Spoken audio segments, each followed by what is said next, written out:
गोदान बोसोर लोगोसे बैसागो बोथोरा सफैबाय दा बे समाव सारनिफ्राय मा सानखांथि फैदों बे गोदान बोथोर बैसागु बोथोर बेवहाय दिनै आंहा मोनसे गोजोननाय फैदों जे बावैसो जोंनि बर'नि जिथु दामग्रा आगजु गंगोना बियो GI स्वीकृति मोननो हाबाय गनायथि मोननो हाबाय जों बयबो बुङोमोन जे गंगोनाया बर'नि जेखौ हारसाफ्रा बिहुआव दामो बियो जोंनिमोन होननानै आरो आं गोसोखाङो दाबो जोंहा जोबोद मोजां मेथाइ दं फणीन्द्र ब्रह्म बिथांनि जायखौ सेरजा होनो बर'नि रेडिअ सेन्टाराव जाय देंखो होदोंमोन बिथांनि जोबोद मोजां बर' हारिजों गंगोनानि सोमोन्दो थानाय मेथाइ आरो आंनाव दाबो गोसोआव दं दा दिनैनि बे बैसागु बोथोराव आं बेखौ गोसोखांदों गंगोनानि देंखोजों रैसुमै गारांजों बुरखायनाया नोंनि सना आवबा जालांबाय दा गंगोनायादि बर'निमोन बे आरो दिनै गमामायैनो बे GIनि गेजेरजों बर'फ्रा गंगोनाखौ गावनि होननानै सिनायथि होनो हाबाय आरो बियो अरायबो गोजोर जानानै थासिगोन आङो साबायखर बावदों दिनैहाय जाय बिथांमोनहा नाजानानै बर'नि जिथु बे दामग्रा आगजुजों लोगोसे गुबुन गुबुन जिरादफोरखौ GIनि मोनसे गनायथि मोनहोनो हाबाय गोजोन्थों गंगनाजों लोगोसे जिहेतु बैसागु बोथोराव खुंखा जानायाव बाहायनाय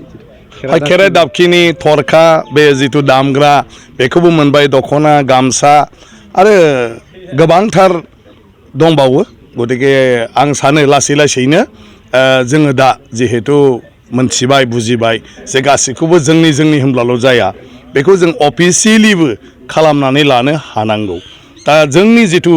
हारिमु जोंनि गाननाय जोमनाय दानाय लुनाय बिनि आगर आखाइ जों जुदि नायो जे तेजपुराव बान राजानि जिथु बायखोन्दा नेरसोन बिनि गासैबो अन्थाइ थाफायाव जोंनि आगर आखाइफ्रा दंजोबो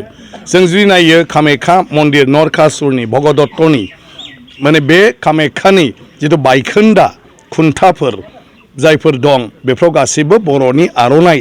आगरफ्रा बेवहाय दाननाय दंजोबो दा ओंखायनो बियो फैयै फैयै दिनै फिन गनायथि मोननो फैफिनगासिनो दं गतिके बर' हारिया दिनैनि नङा जारिमिना मोनहास'यै बे रामायण महाभारतनि दिननिफ्रायनो आन्थोर ज'वाजासे दंबोबाय थायो नाथाय बायदिसिना मिथिंगानि जाहोन बा सोरबा राजा महाराजा सोरनिबा मालाबा गोरोन्थि बिनि थाखाय गेजेर गेजेर बे हारिया गोग्लैसोदोंमोन सोरजोंबा गादब जादोंमोन नाथाय बर' हारिया जोबनानै थाङाखै आरोखि बे बर' हारिया हाजार हाजार बोसोरनिफ्रायनो दंबोबाय थायो आरो गावनि हारिमु राव बेफोरखौ लाखिनानै दंबाय थायो नाथाय दानि जोलैया जों अलसिया जायोबा दिनैनि जिथु गोदान टेक्न'लजि जोंनि आगर आखाइ डिजाइनफोरखौ मालाया लांनानै बायदिसिना गावसोरनि जिथु फेशन डिजाइन बेवहाय बाहायगासिनो दङ गतिके बेवहाय दिनै जाय बिथांमोनहा इनिसियेटिभ लानानै दिनै बेखौ खालामगासिनो दं मानाव गेदेर रेवरेवा नार्जिहारि बिथांनि मुंखौ आं लागोन बिथाङा खुब माने मोजाङै खालामदों गोबां माने माबाफोरखौ हांख्रायनानै मानानै जि रोखोम माने प्रसेस खालामनांगौ आरो बेजों दिनै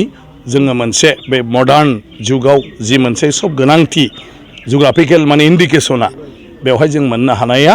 गमामायैनो जोंनि थाखाय देरगाथाव